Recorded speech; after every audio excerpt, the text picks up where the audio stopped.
right-hand side yet again. Yes, he's trying to pressure out the solo lane. We saw him do it in game 1 and a little bit in game 2. His goal is to kind of just pressure out Snowflake. Terra! Oh my god!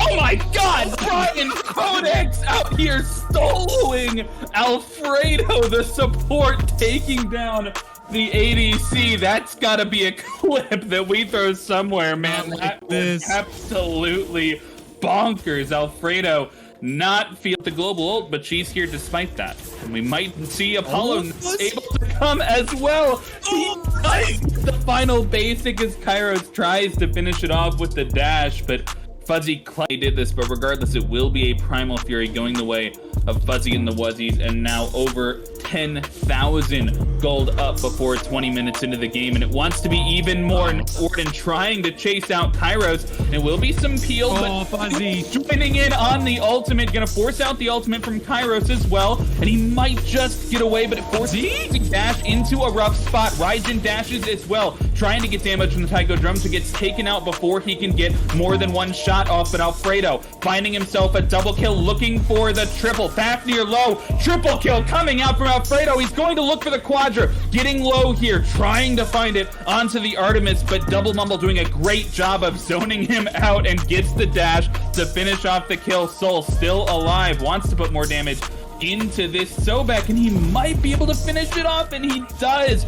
4 members fall from Going Ghost, only 3 members on the side of Fuzzy and the Wuzzies, and I gotta say, it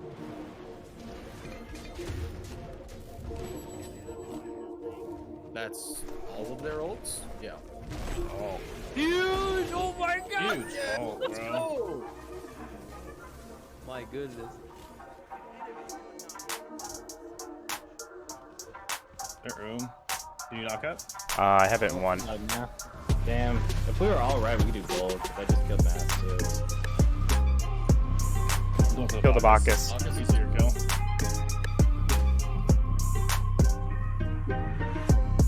Coming over.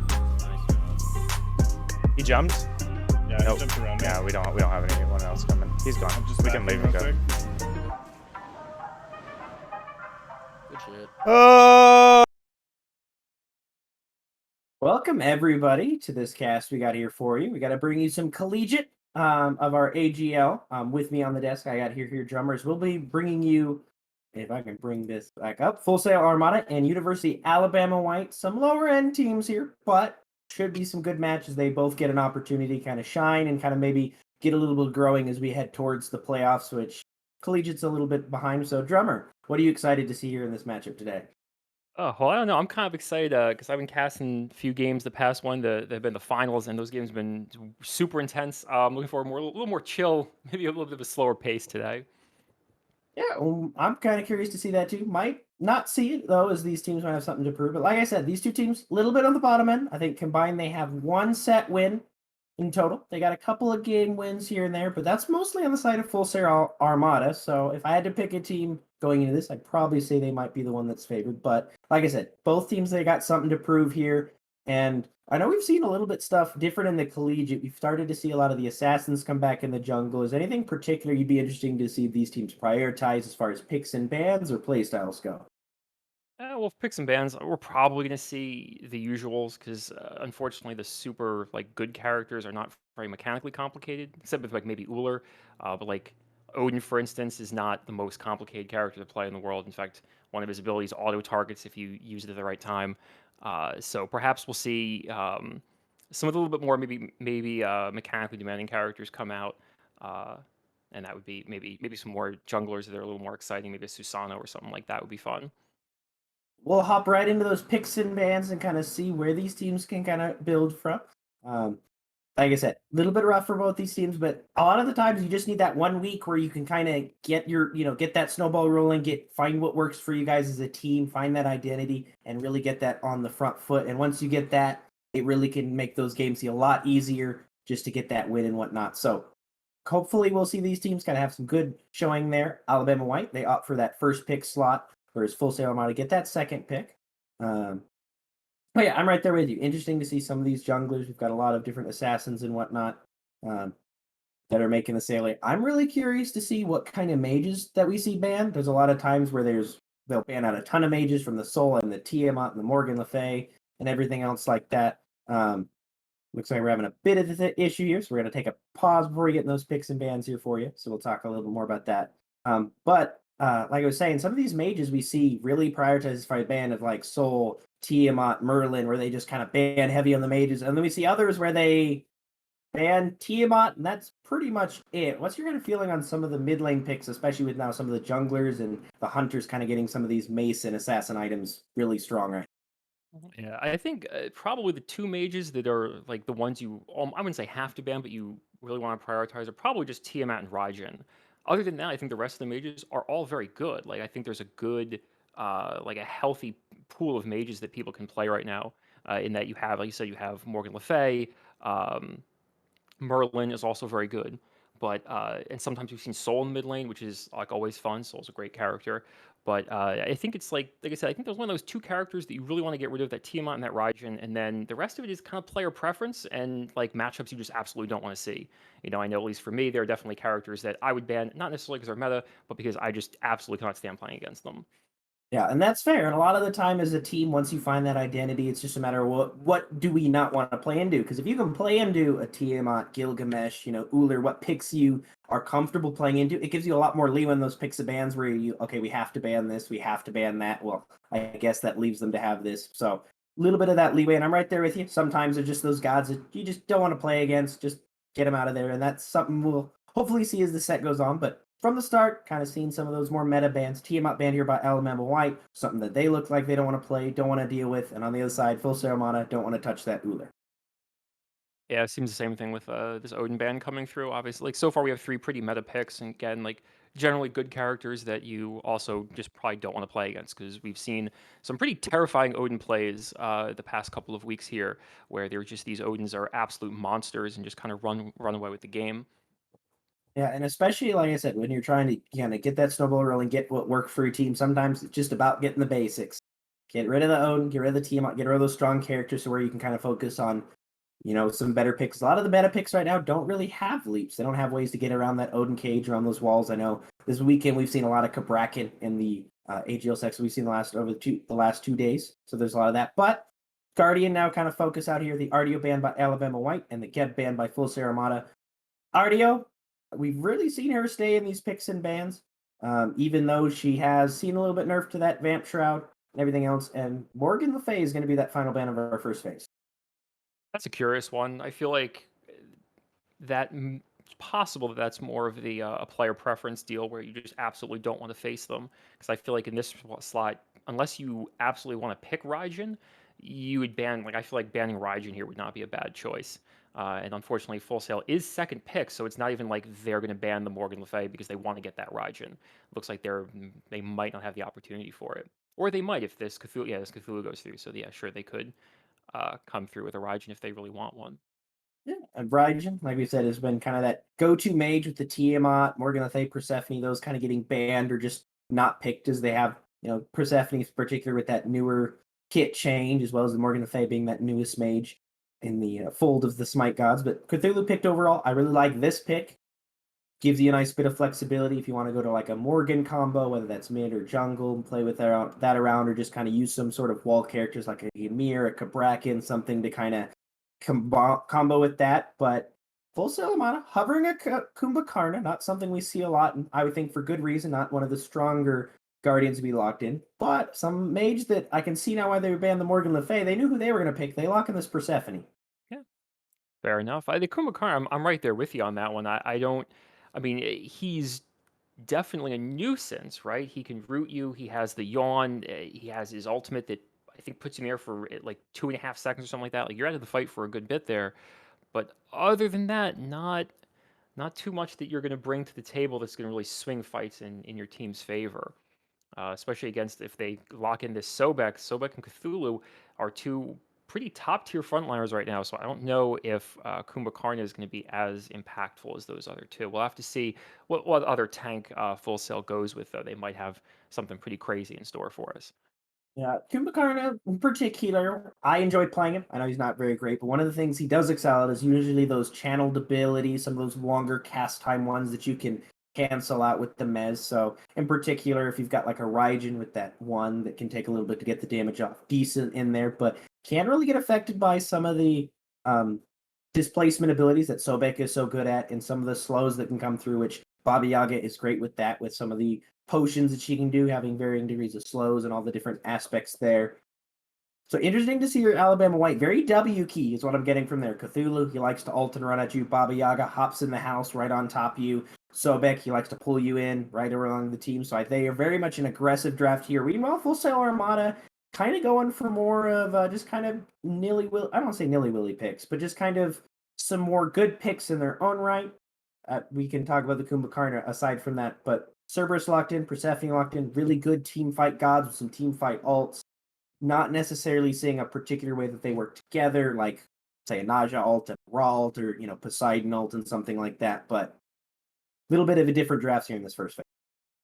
Yeah, they definitely, Full Sail definitely is kind of demanding, though, that Alabama takes beads unless they want to just get CC'd to death, because those three characters have quite a bit of CC, including of large area CC, like especially with like Cerberus ult and Persephone ult, where you have to have something to get out of there. Looks like they're banning the final bans, though. We have Izanami, Tsukiyomi, and then Heimdall and Anhur. So they all seem to have the same idea here. Like they're getting rid of a lot of hunters, and then just, I guess, an assassin. Tsukiyomi's a really good character, but I haven't seen too much of him recently. So that, again, might be a player preference. They might know that this is something that Alabama likes to use. Their ADC for Full Sail, though, it looks like it's going to be Don Zaburo.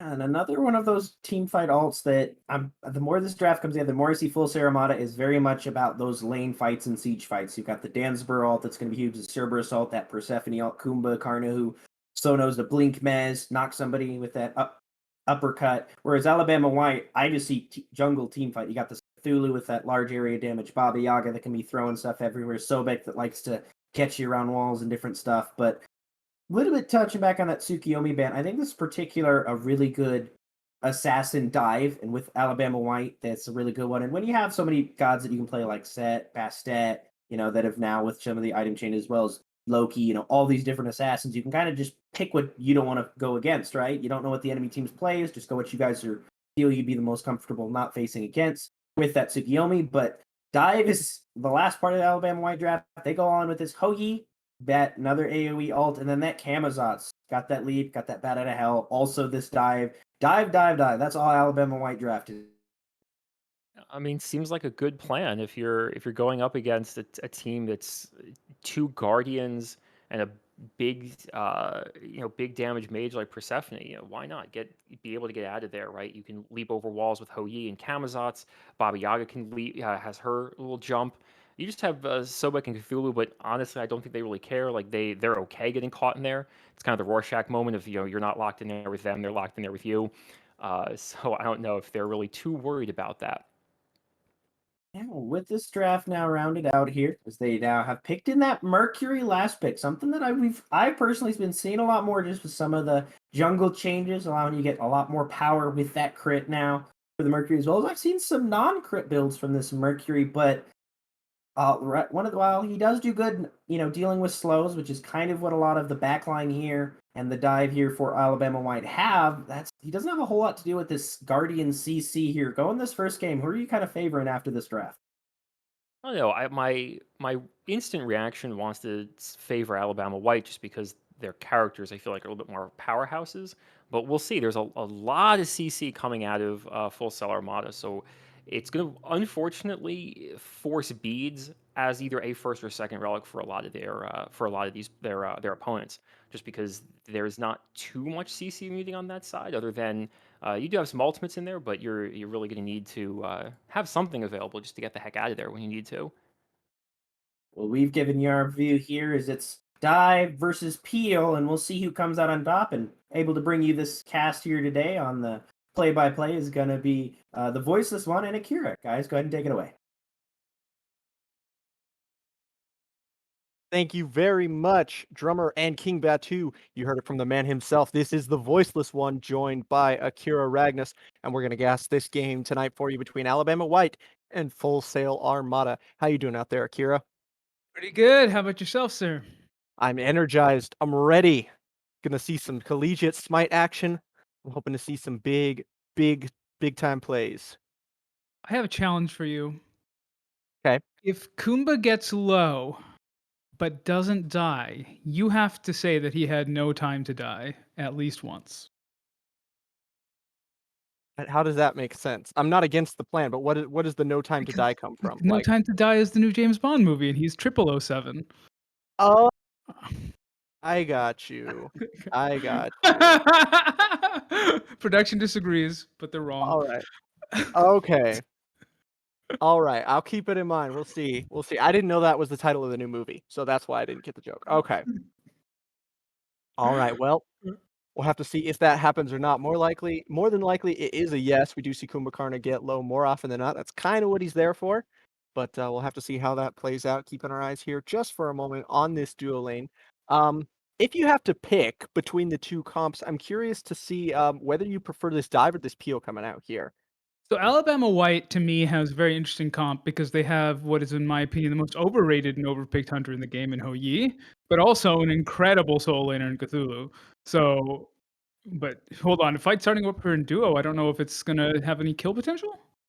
Doesn't look like it. Looks like Sobek will be able to get away, and Huyi will provide just enough peel to be able to let his support get away. Oh, actually Oh, tries to re-engage, gets hit with the money bags, gonna go quite low, but I don't think there's enough CC follow-up in there to confirm the kill. Oh wow, getting bullied over in the solo lane. That's Cthulhu going very low as well. Alabama White getting slapped around on all sides of the map.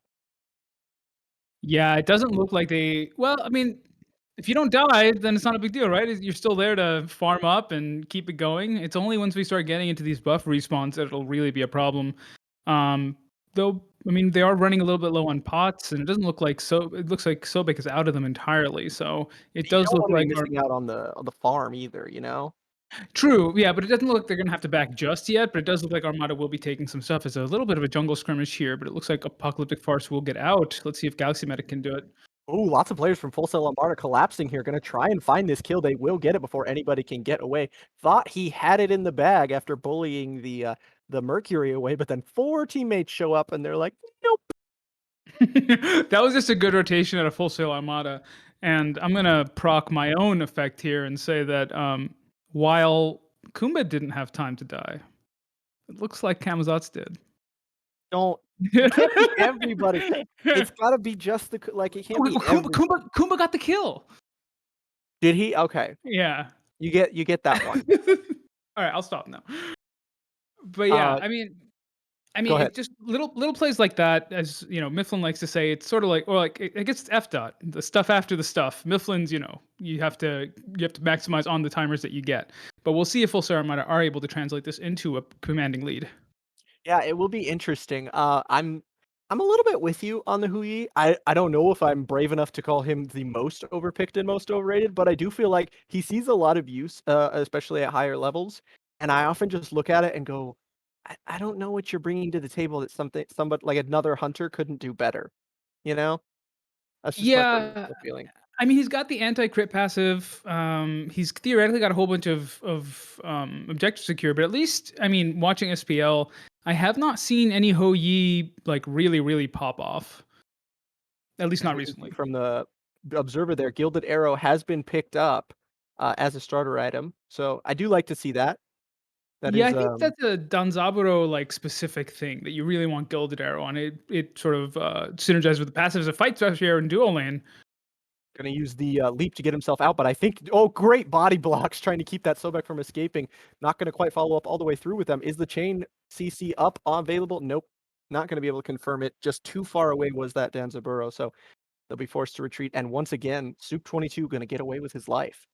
And that's just good synergy. That dual lane has probably been playing together for a long time, if I had to guess. That was good synergy, good body blocks and target selection, making sure that Savage 0007 was not able to follow up on that opportunity. But it does look like Full Sail Armada will turn that pressure into another Harpy invade. So they are getting these small wins, and they have pushed themselves out to about 1,000 gold lead here, about 4.5 minutes into the game. So they are playing the macro game pretty well. Yeah, I have been getting the feeling as we look across both duo and solo lanes that Full Sail Armada is just getting superior farm. Rotations to camps, getting all the majority of those waves just a little bit better, maybe getting more last hits, those sorts of things. So Yeah, I just like their position here in the very, very early game, but we'll have to see if they can translate that into anything substantial as the game goes on. I mean, keep your eyes on the Mercury, right? The I feel like this full Sail Armada comp is to some extent going to live and die by how much value they get out of this Mercury, especially as the game gets later and Mercury does hit those power spikes, being a late game hyper carry sort of character. And this is exactly what I think full Sail Armada needs to be doing. These, getting the onesie twosie harpies or last hits, that's something, but going for these big buff invades, that's the real stuff, man. Like that's how you really push a lead when you have pressure. It looks like Full Sail Armada have a little bit read your mind as maybe not. I thought I saw Persephone and the Kumbhakarna both kind of rotating over for a potential buff invade here at purple, but looks like it's actually just Mercury waiting for somebody to come please help him take the fort. Or no, that's Gort. Well, it's Not Gort, but I think he's on the Oracles. But as the fight starts up here in left and Mad Echo goes down to start it. Oh, it looks like 0007 was back when that fight started. A little bit of an unfortunate back timing there. And no rotation over from Apocalyptic Farce, which I think is probably the right call in that situation. Merc 1v3 at this point in the game is not really going to work out. No, and I think that was just I think the plan there was to have Kumbhakarna back and then Mad Echo follow him just a brief moment later, but Alabama White just recognizing a small window of opportunity, they're going to pounce on it and pick up their first kill in the game, even us out a little bit in terms of golden experience. I mean, they say wards win games, and that includes when you have pressure. If you look at the left side of the map, that entrance is not warded by Full Sail Armada, despite the fact that they did have the pressure to push in there over and over again. So a little bit of a sloppy play there from them. Yeah, always got to get those wards. They definitely do win games. A little bit of CC going on here, but Danzabra, oh, the rocket. He's actually going to use it, going to dash all the way in. Oh, the leap to dodge the rocket. Very well timed there coming out from Briny Mage. He was going to be able to make it away as not going to get pulled back in by that wine cask, sake cask. What is that thing that he I throws? believe it's Sake, at least in the default skin, which I think is what he's playing.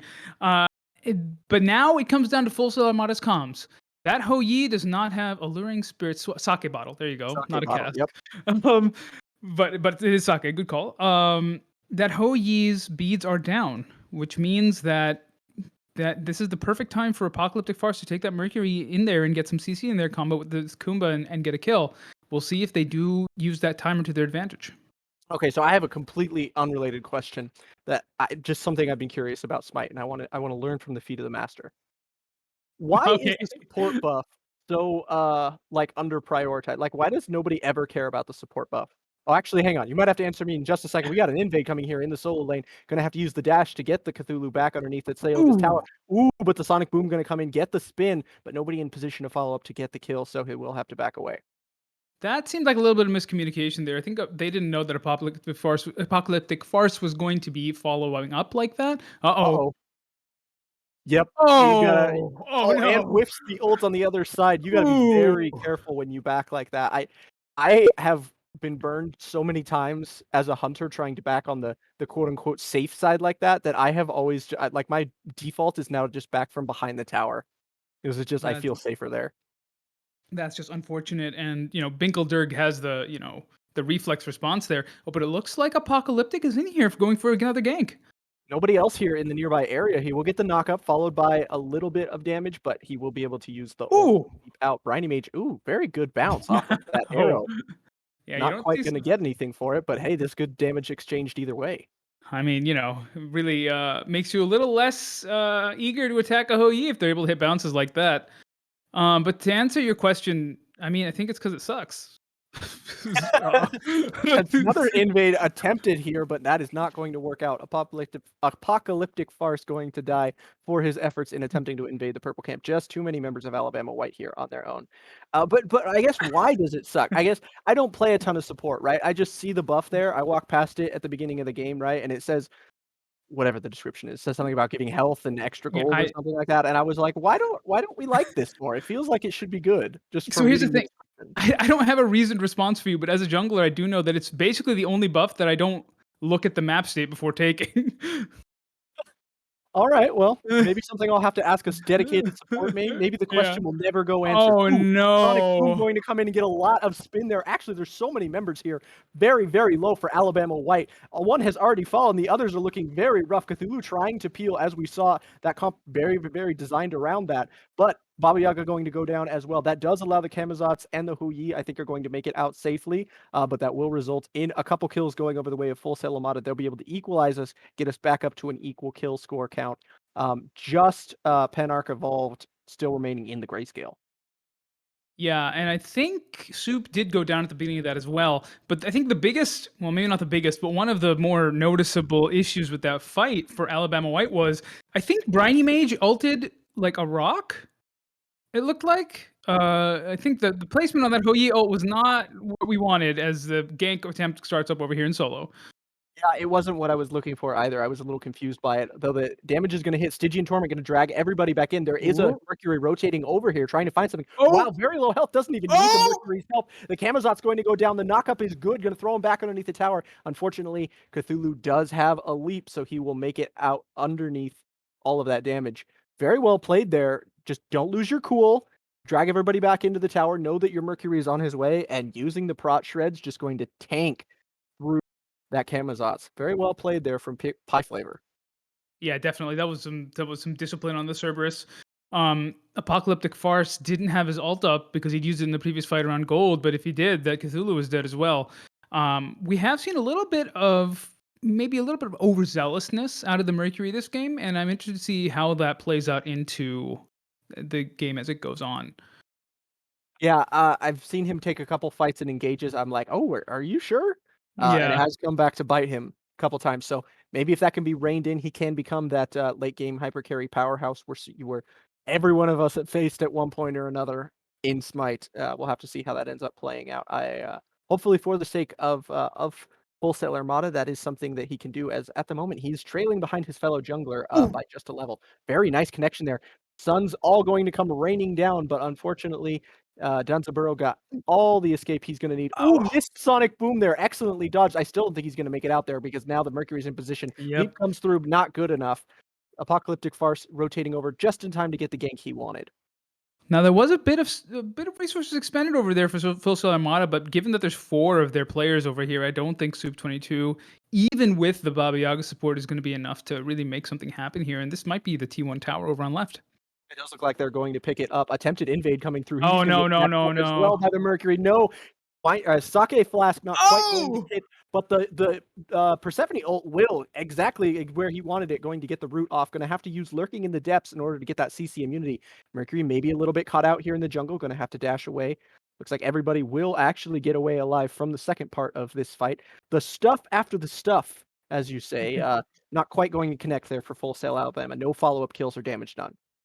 Yeah, I think a little bit too much of a hair trigger on that ult for Soup 22 on the Sobek ult. And there wasn't really much follow-up in position, so there wasn't really a need to use Lurking in the Waters. Though, I mean, its cooldown isn't super long, so by the time the next fight rolls around, Soup 22 should have that available.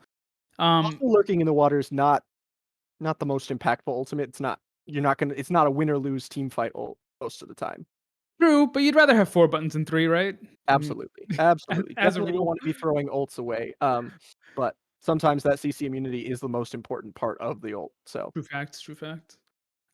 Full Sail Armada have ballooned their lead a little bit here. It looks to be about 3,000 over by the 13-minute mark, and I think that's good, just indicative of good macro play because the lead isn't staying stagnant in an absolute sense. Remember that in terms of absolute size of a lead, like for example 1,000 at 1 minute is not the same as 1,000 at 10 minutes. So Full Sail Armada growing that relative size lead as the game progresses is indicative of macro dominance. math facts with Professor Akira out here. I'm smarter already just for casting alongside this man.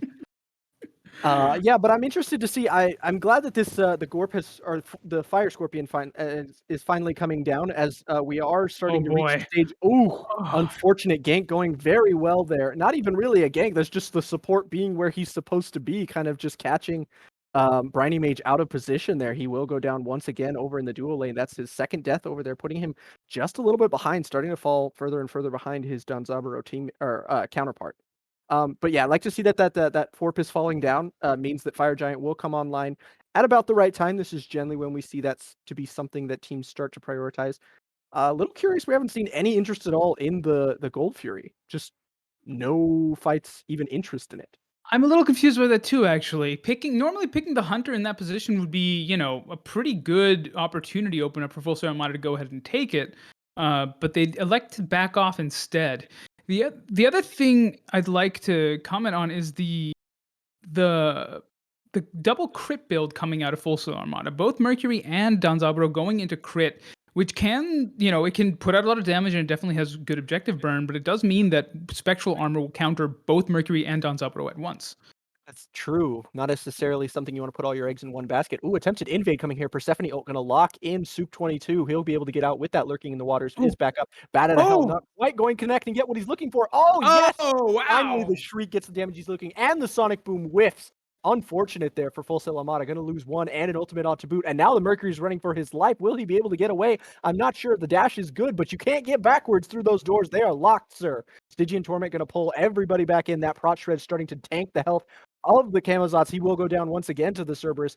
And now it looks like the Cthulhu with the zoning ability usage will force everybody to disengage. No, the There we rocket go. coming in. Denzebro's finally here to the fight. Oh no, what happened? I'm not sure where maybe launched the rocket and then decided better of it, decided what he didn't want to int immediately into the entire enemy team after the rocket had already come out. I'm not It sure. almost looked like he went through somewhere. I don't know. But yeah, the other thing is Danzaburo's fully stacked Transcendence versus Ho-Yi's 11 stacks because of the build order.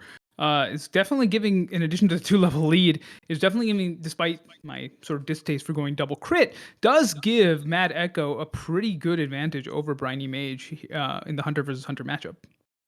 Yeah, I definitely like the Danzaburo build, even as a crit build. I do know that it's countered by Spectral Armor. I almost question. Well, no, I was gonna say that I question the Mercury, but it just feels like Mercury should be going crit as well. I don't really want Mercury, to say that Mercury should be building something else either. I don't. I just struggle to find fault with either one. It just seems like they both kind of work. It's just a weakness that's kind of inherent in the build. Something that if Alabama White notice it, they can take advantage of that fact. yeah, I mean, I think in a vacuum, going crit on either of these characters isn't so bad. But hold on on the analysis. The fight is starting up here.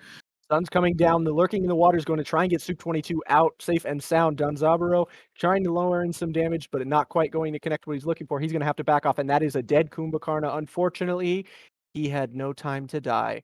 No, he did have time to die because he. Damn it. He had time to die because he died. Because he died, right?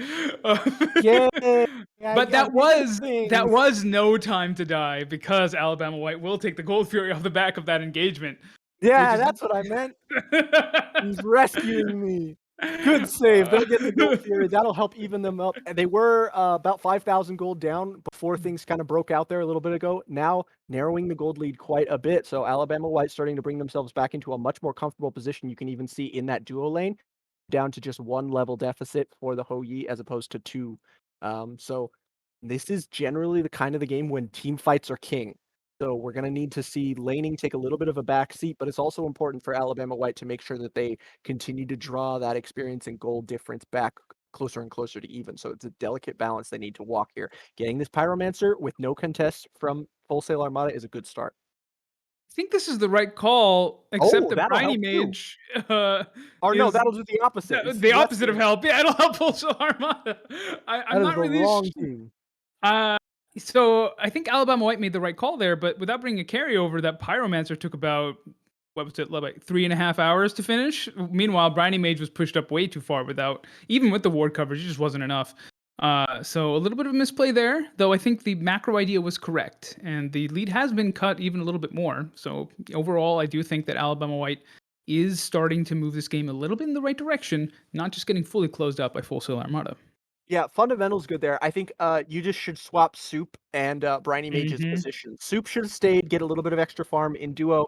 Briny Mage comes over. It means that your the Pyromancer doesn't take 8 years to farm. I think so. I think that sounds right to me. Yeah, and I think in a vacuum, as you were saying about these crit builds, I don't hate either one, and I don't even hate the way they're building crit. It's just both building crit plus Ho-Yi's passive plus the potential for spectrals to come out, as we already see coming out for Civ 22. We'll have to see what the damage looks like later game. Are they pulling fire? No. Okay. That was strange. It's like Pie Flavor thought about it, and then everyone else was like, "No, we're not doing that. You need calm down." And he's like, "All right, fine, Yeah, fine." I thought maybe there was like a ward they were clearing, but it was actually on fire. I don't know. Yeah, it just seems like Full Sail Armada a little bit disjointed sometimes. Looks like maybe the comms are not perfect, which, as I've said before, is one of the hardest parts of moving from sort of normal Smite or even ranked Smite to competitive Smite. Comms is there's a difficult new challenge. Yeah, but it adds a whole nother layer of gameplay. You have so much more coordination with those comms than you could ever have just trying to communicate with the VGS system or text chat. So it Hmm. can make play so much faster and more deadly. I think much scarier. TCK much lower that way because there's so much better coordination. Interesting to see these level disparities also, by the way. Galaxy Medic has opened up a 4-level lead on Camazotz over Mercury as Full Sail Armada pulls the fire, and it doesn't look like Alabama White is really in position to contest. We'll have to see what the response is. No, most of the damage being taken up by Pi Flavor there. As he's gonna the attempted steal coming in. Is he gonna be able to get something? He does! Holy cow! Gonna secure the fire giant for himself. And now Full Sail Armada in shambles. They gotta run away. Apocalyptic Farce has already gone down. Going to be locked in and possibly taken down is Soup 22. Yep, that's him gone as well. Mad Echo gonna be following the way of the Dodo as well. Galaxy Medic picking up kill after kill in the backline. Now he might be a little bit under threat. The Cthulhu ult is here trying to find something in the way of peel for his teammates.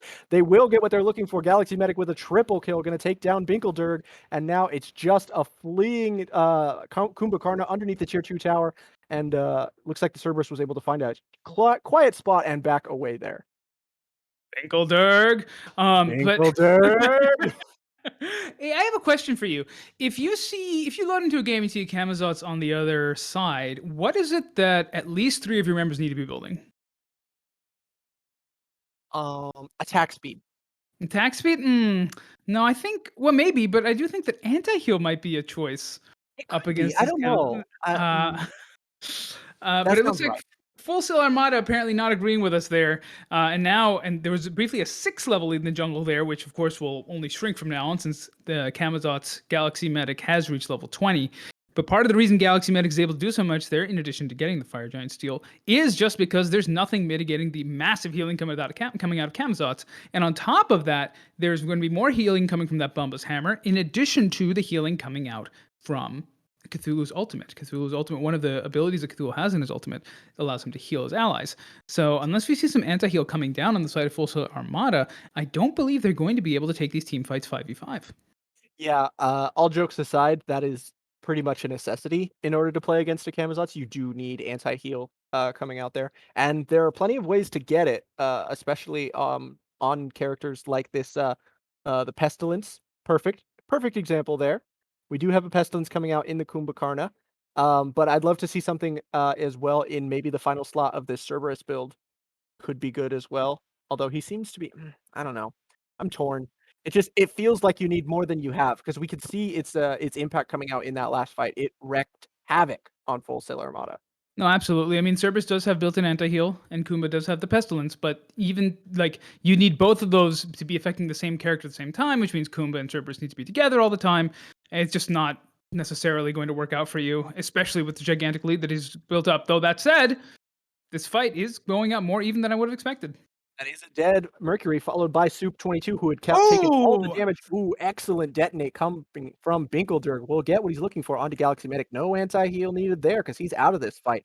Egg is going to have to be used. The stun is good. An additional stun with the Stygian Torment going to drag everybody back in. Using the Protection Shred. That's a dead Baba Yaga as well. Down for Panarch Evolved. There's this Cthulhu in his giant form wreaking havoc. But 4 members are still up here for Full Sail Armada. Scratch that. Make it 3 as Mad Echo goes down underneath his tier 2 tower.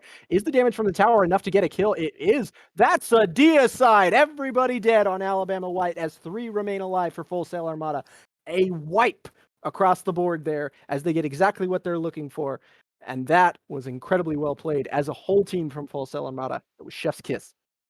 Very impressive there at a Full Sail Armada. An impressive tower defense coming out from the Chaos side team. And normally you like to talk about the discipline that players have, not using relics, not using ultimates. There, I think maybe Vito Godley was a little bit too disciplined with that ult out of Cthulhu. You maybe want to get more value out of it by doing it a little bit earlier in the team fight. Steel coming in here from Soup 22, not going to get it. He's going to have to dash away. I definitely agree with you, though. When I'm watching, competitive Smite, there's always this conversation that, like, oh, he went in and he burned They burned 2 ults. They burned an invade. The jungler wasted 5 minutes over on that side of the map, but they got the relic, and I'm like, that's what the relic is for, man. Like, just use it. Like, yes, you would like to have it in future team fights, but if it prevents a death, it is almost always worth it. Just pop the relic. Yeah, certainly. I mean, especially early on, it creates a weakness that your opponent's going to exploit. But at this point in the game, relics are usually just going to be up between team fights, right? Like relics are on what, like a 2, maybe 3 minute timer, right? And then so like after a team fight, do you really run back into a team fight right away? Not usually. Yeah, you usually have time for it to come back online, especially as now is sort of, as build finishes, this is when you have a little bit of extra gold. Pythagram's piece being picked up there, very well done. I like that from the Cthulhu. Yeah, but you usually have a little bit of extra gold to pick up those relic buffs as well, the 500 gold cooldown reduction. So they're back even faster, and team fights, well, just kind of fights in general take place further and further apart. So, tip for everybody out there, just pop the relic. It's what it's there for. Definitely, we are still seeing the results of superior macro play coming out of Full Sail Armada, with the Cerberus having a 2-level lead and the Kumbhakarna having a 3-level lead. But the gold difference has sort of entirely evened up here, because partially due to the Camazots having a 3-level lead, but also just in general, as these fights have gone both ways, it's been less dominance from Full Sail Armada, and that objective still going the other way. So this game is pretty even as we reach the 26-minute mark. Oh, launched back in. That is a half health Cerberus. He's going to get shredded down a little bit more by the bat out of hell and eaten alive by Briny Mage. That's Pie Flavor down first in this fight. A couple players now starting to take a little bit of damage for Alabama White, but they're chasing deep into the jungle for Full Sail Armada, trying to find additional kills. This Cthulhu dishing out damage, forcing everybody back underneath the tier 2 tower. Maybe going to catch something onto Mad Echo. He's a little bit out of position on this Dan Zabaro. Maybe going to get the kill. Uses that little bush thing to escape. I don't even know what that ability is called, but he uses it, and it's not going to be good enough to get him away from Soup 22. That's a second kill going the way of Alabama White. 2 down, no dead for Full Sail Armada. Unless they make a huge misplay here, this should be a Fire Giant. You can see them pinging it now. That said, Alabama White has no ultimates left to their names. There is, the Kumbhakarna ultimate is up. The Persephone ultimate is coming back up. So if Full Sail Armada wants to do something about this, they do have a few options. But it looks like they are just were content to back, reset, and see if they could, pull off another great objective defense. Quite going to get what they're looking for here. That Persephone chased away, so that means Fire Giant going over to 5 members of Alabama White. That golden XP difference now in their favor have flopped the state of the game. Make no mistake, the kill line at the top of the screen, that's a lie. Alabama White are definitely in the driver's seat here. You don't buy items with kills, you buy them with gold. So Alabama White resetting here, gonna go spend some of that gold, and then we'll see where they decide to make their push. There are still all 3 T2 towers remaining, but the one over there in the left lane, the duo side Phoenix, the most important Phoenix on the map, is the lowest out of all of them. Though that said, that is where Full Sail Armada wiped them last time, so we'll see where they make their choice. So if you're in the shoes of Alabama here, do you try and rotate through and take all 3 tier 2 towers, or do you focus one lane, maybe that left lane, and get tower and Phoenix, and then just back if you have to? What's more valuable to you? I would probably say if I probably would have played it a little different coming out of Fire Giant, because if you can take the T2 on right, because remember there were 2 members down for Full Sail Armada when that fight happened. So if Alabama White immediately goes, takes the T2 on the right, and then just sweeps left across the map, they're now set up for a Phoenix Siege on the left side, depending on the respawn timers. I don't remember exactly what they were. But given this map state now, I do think it makes the most sense to siege this tower because it's the lowest risk for the greatest reward, right? Most important Phoenix, and the tower's already low. Okay. I think I like that. It's a solid plan. Looks like Full Sail Armada, knowing the fragileness of that tower, have no interest in really defending it. They're going to watch it go down and then back up to their own Phoenix. And looks like Full Sail Armada, or excuse me, Alabama White, disagreeing with you just a little bit there. Looks like their plan is to rotate across and take all the tier 2 towers rather than try and lay siege to a Phoenix. Maybe they try and take Phoenix in this right side after they're done with their sweep across. We'll have to see. No, I think this is, I think based on where Full Sail Armada went, I think this is the right call. Moving into the T2, it's a much softer target. Mad Echo isn't even here, so now you have a 5v4. But if you go on the Phoenix, they're all going to be lined up there. But we'll see how this fight plays out. Oh, sorry, pulled back in. Maybe nervous there for the Cerberus. Pie Flavor getting a little bit low. It's a little scared for him, but he'll be all right. That tower, not so. That's going to go down as well. So now Alabama White going to rotate over, try and take the third tower. No, they decided to split up. That red buff is apparently very important. They're going to take it right this instant. Interesting call. Not sure. I mean, they're going for they are invading buffs, which is definitely, that's some value. I do think they probably would have been better served pushing under this Phoenix, which they are doing now, but they don't have a carry there to burn it, and nor do they have minions. And since this Fire Giant buff is not the enhanced one, they do still have backdoor protections to worry about. And now Full Sail Armada knows someone is not there. We'll see if they are able to engage and punish. Yeah, that's my biggest fear is less so about what necessarily may be happening on the left side of the screen, but more the fact that Full Sail Armada know that there's only 3 over here in right side. Unfortunately, don't recognize that fact, not quite decisive enough to punish it, although they are on the chase looking for something here. We'll see. I mean, taking Pyromancer, This is dangerous. this is greedy. I don't know about this. They're coming. Cerberus going to leap in. Alabama White will secure the Pyromancer. Unfortunately, Cerberus was there, but none of his teammates close enough to punish, so Alabama White will not pay for their greed this day. I'm not sure about. I mean, Mercury's there, the ult's up. You could force the issue there if you wanted, but I do. I mean, an abundance of caution is respectable. I do think in general we just have not seen enough coming out of this Mercury. If they want to go towards towards this pick, I think he needs to get more value. Do you think it's because he was kind of punished a couple times for invades, he just fell behind and couldn't catch back up in the early game, or do you think it's a problem kind of with the pick itself? I guess circumstances or pick. What do you think is really No, I think it's troubling? circumstances. Like I don't think Mercury is like garbage or anything like that. I think it's that the way that the game was played was maybe a little bit not didn't respect the power curve of Mercury, which is that he's not the best jungler, at level 1 or whatever. He gets stronger as the game goes on. And there is still time, but I'm sort of questioning this Aussie pickup at the end here. It's a powerful passive, but Mercury is usually going around, sort of Saitama-ing, right? One Punch Man.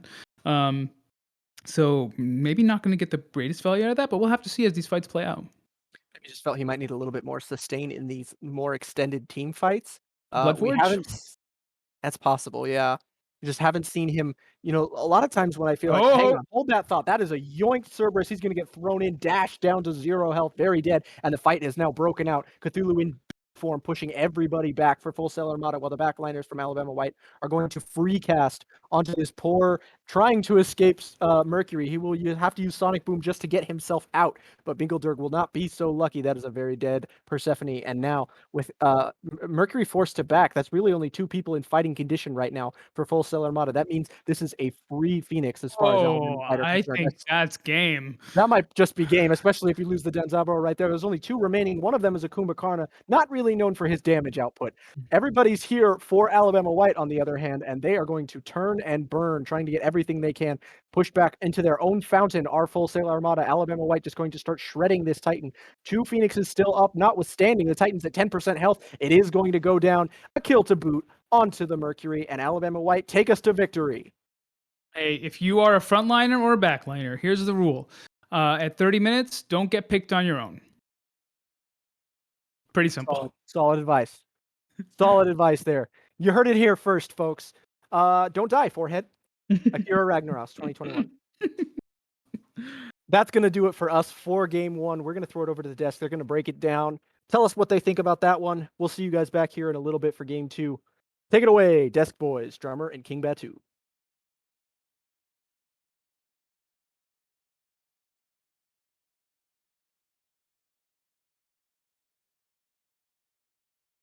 Oh, okay. If I properly here- unmute myself, there we go. Oh, there we go. Thank you again, Voiceless and Akira, for that one, as well as the, I think, underappreciated 007 pun. I really enjoy that, but maybe that was just me.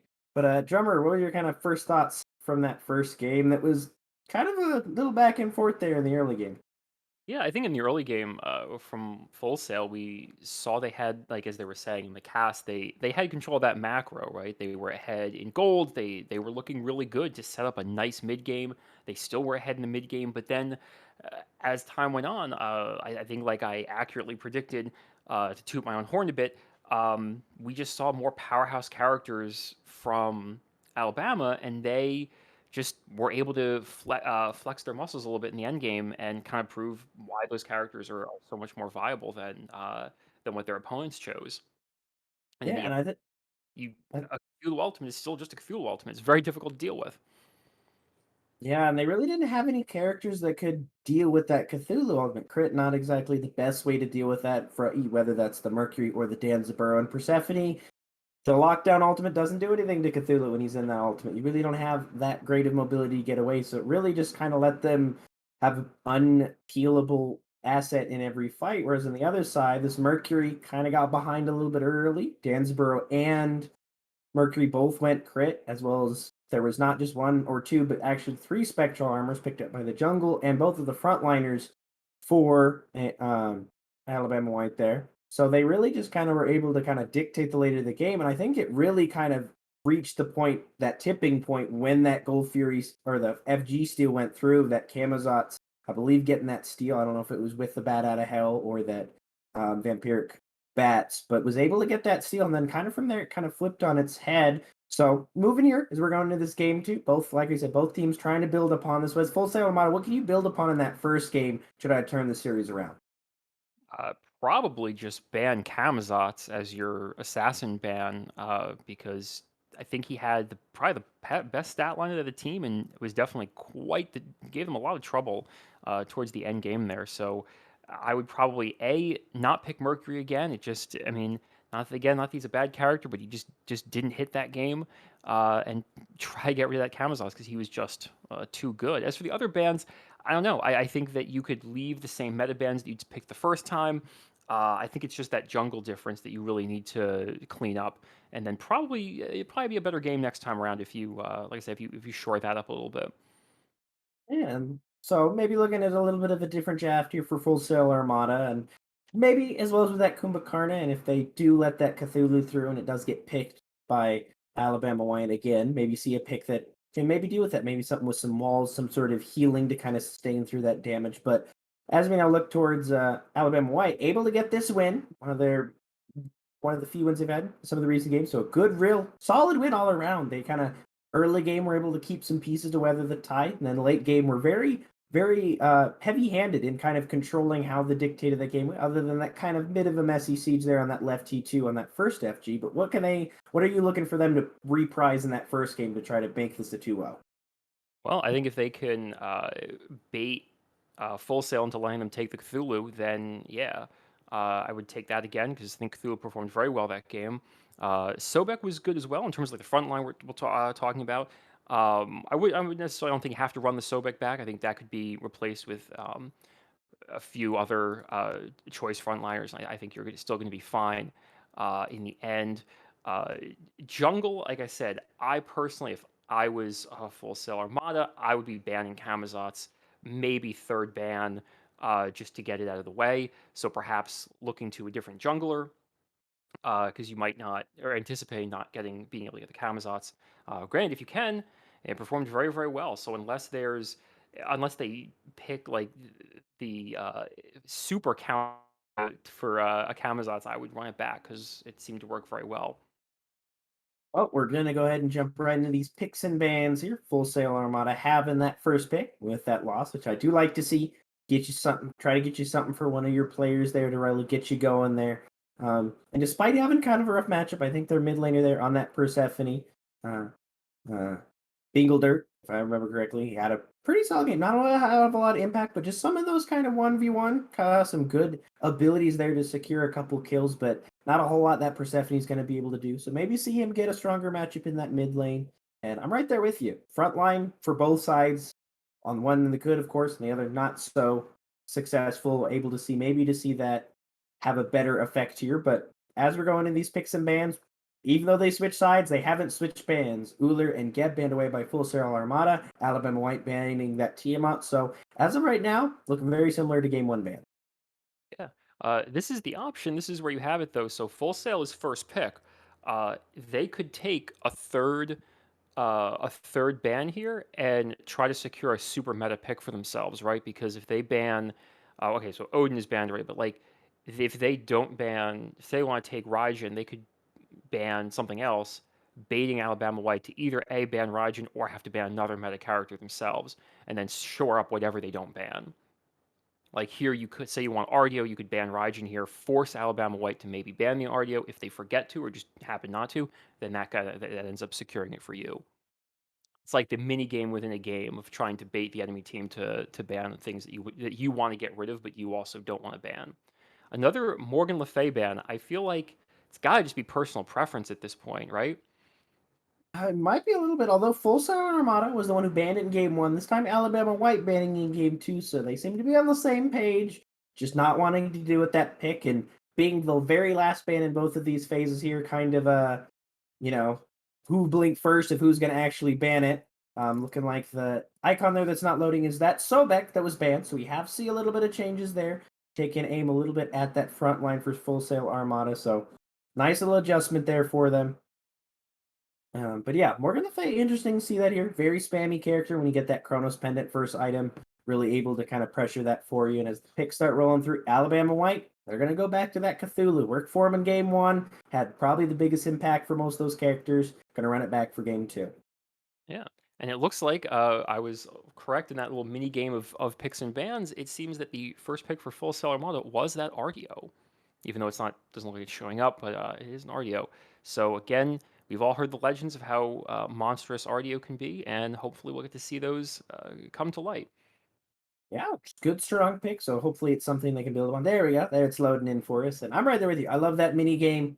It's I think one of the most fascinating parts of Pixel Man, especially when we get to the playoffs. We'll get to see some of the championship games be best of fives instead of best of three. So they really kind of go that much deeper and just kind of picking and counter picking in with those drafts, which is probably one of my favorite part as a player, but also just as a spectator, able to watch that here. But looking at these Pixel Bands, Ymir, really good lockdown. I really like with some of these jungle fights that Alabama White were able to do. A lot of those characters were kind of just able to just run long enough to get away, but with the Ymir wall, with some well-placed walls, are really going to be able to lock down, help them get a little bit more security in these fights, getting that extra pick or two to help them get these objectives. Although Full Sail Armada, interesting picks here. Merlin, we've kind of seen in and out, kind of can be a little bit difficult just because of that lack of CC immunity. And then someone we Right. haven't seen in a while, that Xing Chen, kind of the stereotypical safe backline guardian, good CC, good team fight ultimate, not really that easy to kill.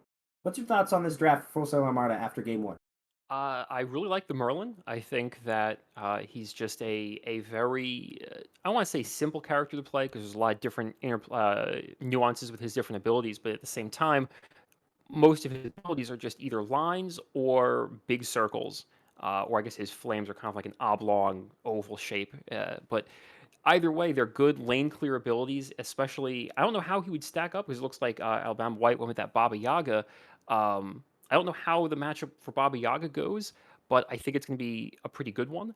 Xing Ten, though, a lot of HP 5 from his passive. You can just kind of stack on that as well. Sort of see like I think it was last season we saw with Kefri, people were building just tons of HP 5 and just living forever. I think you can do kind of the same thing on Xing Ten because it just goes with his passive and you're getting, I think it maxes at what, like 100 HP 5 or something like that. And you just never need potions. Yeah, Looks like, definitely, like I said, one of those easy to live characters. But Alabama White here in that first fight, really kind of building on what worked for him in game one. That Cthulhu, that Baba Yaga, both those big team fight ultimates. Unable to grab the Sobek, but I think kind of keep that same aggression in the draft, if not improve upon it. Grabbing that Ymir as the bans come through. Not surprised to see Full Sail Armada get rid of that Camazotz. They understood that was a strong jungle pick. Alabama White, though, kind of keeping their cards after game one. They ban away this on her again, as well as this Heimdall. yeah, it seems like they targeted hunters mostly. So no assassin bans from Alabama White, which is interesting. I guess they're after that game. I guess they're not too worried about what's coming out of the jungle. Looks like they're also going to ban Tsukuyomi on the side of Full Sail, so that takes away yet another jungle pick or another popular jungle pick from Alabama White. Probably one of my favorite assassins to play since his release. Overpowered release nonetheless, but still a fun release. But Alabama White, other than the Sobek, have the exact same draft from game one. Toyi, this Baba Yaga, Cthulhu, big team fight abilities. I very much like this. You're trying to get your team going. It worked in game one. All right, it worked. Let's do it again. If they can't stop it in game one, what's going to keep them from stopping in game two? Full Sail Armada, though, they got a lot more. I think some higher execution picks here. Danzaburo locked in, I think, kind of does fit with that as well. A little bit snowbally here. But while not the best in the team fights, I think he did well in lane. So I don't hate this pick. But with you got an RDO Xing Chen front line, you've got a lot of tankiness here to let your Danzaburo and Merlin hopefully get you some good damage off. And that kind of threw me a loop there. And Osiris last pick, assumedly for the jungle. It seems like it. So and Osiris does have the Osiris passive, which is just percent mitigations, which can do a lot of work. It's one of my favorite passive abilities in the game. That's a lot of tankiness to deal with, right? Osiris can almost forego a defense item, just rely on his passive a little bit and get that extra mitigation. So it's almost like you're dealing with 3 frontliners now. With that attack chain, it's got really good burst as well as just DPS, able to bail Kins with that faster attack chain really well, so to be able to deal with this Cthulhu Ymir frontline. And these slows, with this Hunbats locked in, no CC immunity there, Hoagie no CC immunity, Baba Yaga kind of has to get in that house, which you can stick to pretty easy as that Osiris. So I do like this jungle pick. I will say I'm not exactly super excited after the performance of game 1. Kind of left me a little underwhelmed on that Mercury jungle pick, but overall, kind of same story for Alabama White. Team fight, team fight, team fight. On the other side, Full Sail Armada. They've kind of got some more of these particular picks, but I think they might have something to them. What do you think, Drummer? Well, I'm definitely liking the picks from Full Sail. I think RDO is really good. Merlin, I like that one. Xing Ten's kind of the oddball out in this one. I don't know how to feel about it. Densborough, like you said, seemed to work out pretty well. I personally love the Osiris pick, so I'm just biased with that one. But yeah, like we've been seeing from Alabama White, they just have they have one thing on their mind, and that is team fights. Because that's where their team just shines. I mean, Hunbat's obviously one of the most frustrating ultimates in the game to deal with when it comes to a big team fight or any kind of engagement. So if I had to pick, probably a slight favor to Alabama White again, just because again, they do have just more powerhouse characters in the end. Like I may like Osiris, but he's probably not as good as Hunbat's in the jungle, though. Well, we'll see if Full Sail Armada be able to keep living on in that 007 fashion, or if Alabama White will be able to end the series here at the sequel. Back over to Voiceless One and Akira to cast Game 2. Thank you very much. Over there on the desk, this is the Voiceless One, joined by Akira Ragnus, and look what he's done. He's infected the desk with his James Bond puns as well. Well, it's just a good pun. What do you want me to say? What do you think about these comps? Production disagrees with you. Listen, man. I'm not going to argue with production. What do you think about these comps going into game 2 here? I'm so torn because I like all of the in a vacuum. I like all of the picks for Full Sail Armada more than I like all of the picks for Alabama White, if that makes sense. But when you put them together as a synergistic unit, I'm much more afraid of Alabama White than I am Full Sail Armada, especially when it comes to late game team fights. I think Full Sail Armada needs to get a lead early, and they need to snowball it in order for them to have success late game. Now, to be fair, they did get a lead early last game, but the question I basically have is who's going to kill Cthulhu and who's going to secure objectives for Full Sail Armada? Because that was part of the issue they had last game, was just securing those fire giants. So I'm not sure they'll be able to get much more success than they did last time. You can see early on how this solo lane is playing out. Just kind of getting bullied back, although I do suspect that may change later on. As we know, RDO has incredible sustain. So may be able to make a little bit more of a name for herself as things go on just a little bit later. But at the moment, looking like she's getting beating out by Vito Godley on the Cthulhu. Invade coming in here, not quite going to find a kill. That even has time to place a ward. He's like, yes, I'm on 24 health. Let me place this ward first, and then I'll get to safety. So the Ymir are going to be just fine there. Actually, attempted gank coming back, trying to punish them for their overzealousness. Hunbat's not quite going to get there fast enough, so that will result in Xingqiang making it away as well. Actually, look at this. The entire team, both squads, the whole team is just going to come over here to do a lane, and we're going to brawl. That's interesting because it's not even brawling. It's like the entire team's going to come over and we're going to poke. We're going to stand there staring at each other. Yeah, I was fully expecting to see a blink out of that Osiris to start up the fight over there on the left, but it didn't quite come to fruition. Though, on the other hand, we did see Apocalyptic not necessarily get that much value out of early aggression last game, so maybe an adjustment coming out of jungler. Oh, He's coming through here, not quite going to get too much follow-up damage. Ooh, the wine cat or sake cask is good, trying to get some damage onto Briny Mage, but he'll use the leap to get himself away there. I always just want to call it a wine cat. I guess it's a sake bottle. It's just so big. I don't feel like it's like I feel like it's way too big to be a bottle, you know? Well, you have to remember that Danzaburo is also small, right? So he's I one of the guess smaller so. characters in the game. So So anyway, I'll try and call it a sake bottle from now on, but not quite going to get what he was looking for there. Does a little bit of damage, but things still relatively even. No deaths on either side.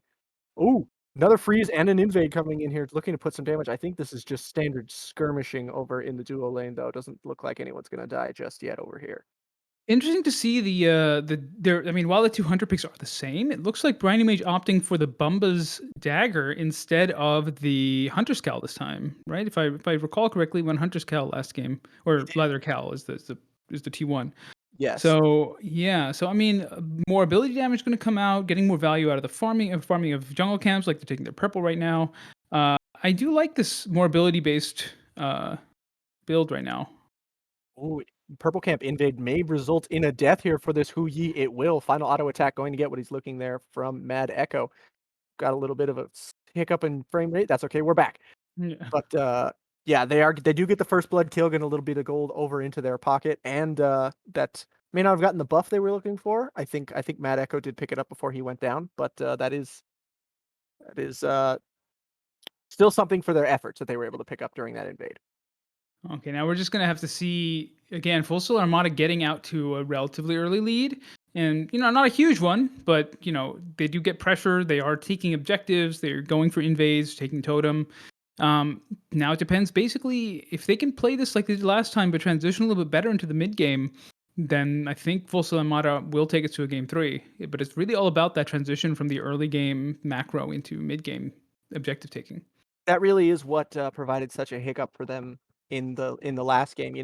They had such a strong early game, and then it felt like they kind of just took their foot off the gas pedal and they just slowed down. The game evened itself out, and then all of a sudden, Alabama White had pulled themselves ahead again. So I'd like to see them just maintain that pressure as they continue on. They have a lot of it in a lot of these picks here. It's just about making sure that that continues as the game goes on. Maybe Definitely. no, not going to result in a connection with that lash. So no coming in yet for the Osiris. He's going to be forced to walk away and look for kills elsewhere. Galaxy Medic hovering here. He does have the ult up. I'm a little bit confused about these gank angles from Apocalyptic Farce. It seems maybe too much of an adjustment back towards this tentative sort of play style.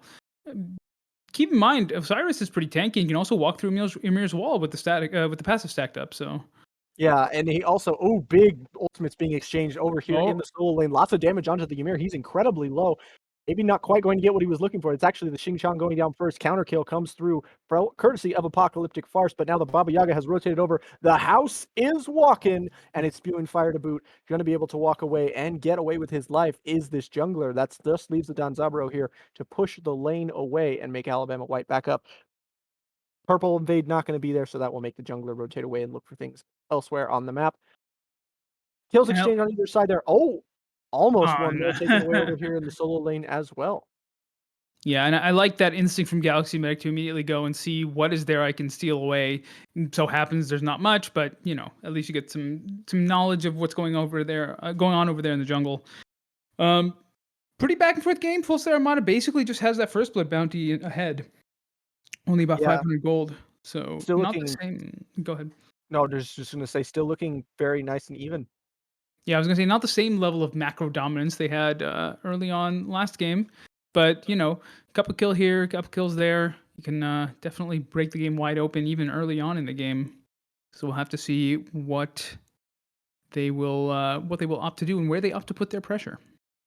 So jungle builds coming out here are starting to differ. They do both pick up the spear to start us out, but we're gonna go into a Jotun's Wrath for our Hunbats, but a stone cutting sword for Osiris.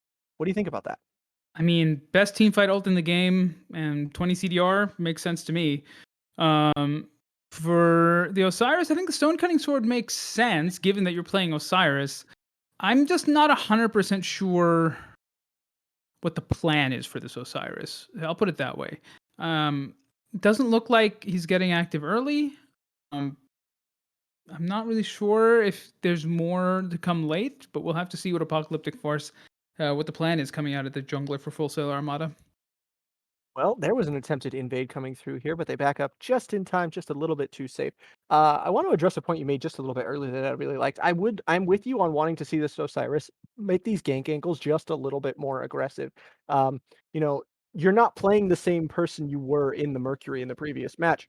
You can be a little more gutsy to take those attempts at people's lives and invades right there. So I'd love to see him get just a little bit more aggressive, maybe find something for his efforts as the game goes on. We did see the beads forced out there, so that will be on cooldown for the next little bit. But the purple camp does go the way of Full Sail Armada.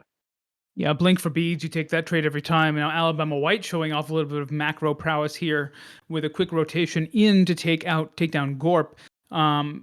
And they are in a position where they can start to look at it. I mean, they do have the superior. Sorry, a fight starting up over here in the duo lane. Dash coming in, trying to put some damage onto this Danzabro, but then suddenly he realizes he's all by himself, and the rocket is coming his way. The stun is good, the whip around knockback is good, and that's a dead Huyi punished for his attempt at attacking this Danzabro in the middle of his laning phase. They know that Hunbats knows exactly which leaf is the real leaf. The blink going to keep him safe from the sake bottle. Going to look up for some additional damage. I think that was the monkey that procs the final kill onto Mad Echo there, and he will get the kill he looked for when he came to this duo lane. I mean, good instinct out of Briny Mage for the pre-beads, but a little too pre on the beads. Didn't get much value out of it, unfortunately. Both ultimates expended to take him down means that Galaxy Medic did have a relatively easy time, unhindered, getting the return kill. But, dropping Gorp with this map state, I do think that Alabama White does have the superior clear and objective secure. So I think I'd like to see them put some more pressure on that side of the map. Ooh, Blink coming through here in mid lane. Here we Got go. the tether off, not quite going to get any more damage as the house comes out. Yeah, that will force Osiris to back off, sir. That house is deadly. It is deadly, but getting Baba Yaga's ult out is also value. So that means that the Baba Yaga will be a little bit more vulnerable in these upcoming team fights and have a little less damage potential. That's true. For half a moment, I thought that Apocalyptic Farce had used Lord of the Underworld to engage there, but it was the Blink. So, yeah, ult not traded there. It was only used on the side of the Baba Yaga. So that is a win in the short term for Full Sail Armada if they can pick something up. You can see in the back of shot there, Hunbats taking up. Oh, wow. Underneath the tier 1 tower, gonna escape What was with he his doing life. there? Zaburo manages to get the kill and get away with his life. Yeah, that Humir won't make it in time. So he will get away with it. Well done there as an invade from our order squad. What I was gonna say is you could see that the Forp was being taken down in the back of shot by Galaxy Medic. So Fire Giant will be available soon. Yeah, I'm not sure about this call from Alabama White. They dropped the Gorp and the Forp has been taken down as well, but they're not playing. They're not taking full advantage of their comp, in my opinion. I think you're trying to when you have a Hunbats and a Hoyi and a Baba Yaga and a Cthulhu and actually probably also an Amir, you're trying to get the enemy team to stand in one place and fight you like Revolutionary War style. We'll all line up on this side, you all up on that side. We're all just going to shoot our stuff at each other. But they're not quite funneling it that way, going more for a pick-based, return-based pressure style. I'm not sure if they're getting the full value out of this comp they've put together. No, not sure if it's exactly what they planned for when they started the comp draft in the beginning, but they're not too far behind. Only about 1,200 gold down. So that is not an insurmountable lead by any means. And if Alabama White managed to get this Gold Fury that they've pulled, looks like Full Sail Armada have no idea this is going on. There's no ward coverage. Nobody is in the vicinity. That is a free Gold Fury for Alabama White. That will put them right back in parity in terms of gold with Full Sail Armada. No, that's not how I expected it to go down, but that is exactly what I wanted Alabama White to do. I expected to see a little bit more vigilance for Full Sail Armada in terms of ward coverage, but the fight has started here. There's a fight you were looking for. Ymir looking very low, going to try and get away. The Blink going to ensure his safety. Very well done there. Attempted punish coming through here. The jungler for the side of Full Sail Armada going to get the tether off. Not going to get any additional damage onto Galaxy Medic, though. Everyone will disengage from that jungle fight. Good leap to get himself away from the sake bottle as he will make it back out underneath the tower. Uh-oh, that's a rocket going in. He'll get the stun. There is a Xing Chan on the backside trying to get additional damage, but he'll tank up damage from the tower. There are 4 people in the vicinity. So Full Sail Armada will confirm that kill before they get away. A little bit of an overstay there from Briny Mage. You knew that that the enemy team was trickling in over there, so maybe you want to get out of there, even into the tower. If there's 4 of them, they can take you down, and they will lose the T1 tower in return.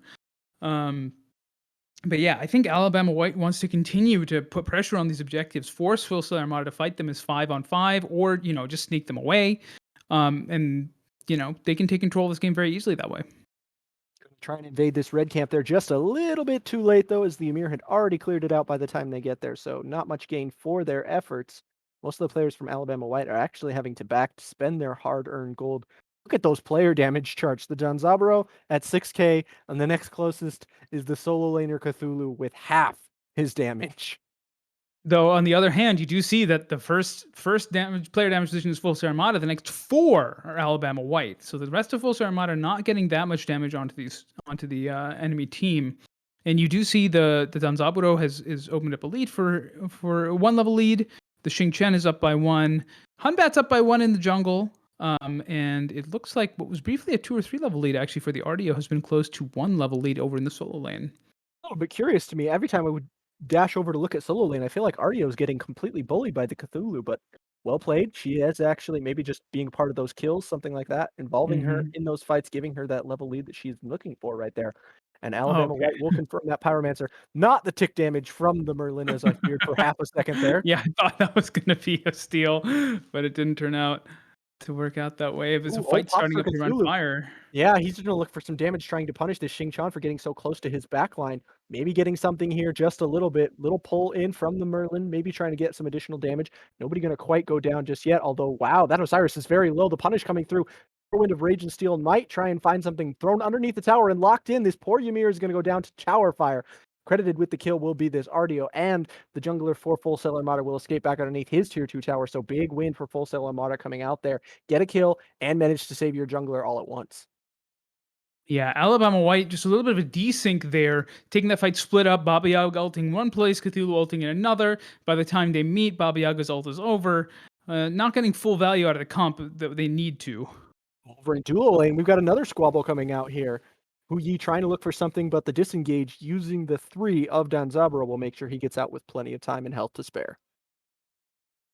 Yeah, and the game remains much more even than last time. I think Full Sail Armada at one point had taken about a 3k gold in game 1, or maybe around about this time. But this time the macro play has been a lot more even. So good on Alabama White for making the necessary adjustments.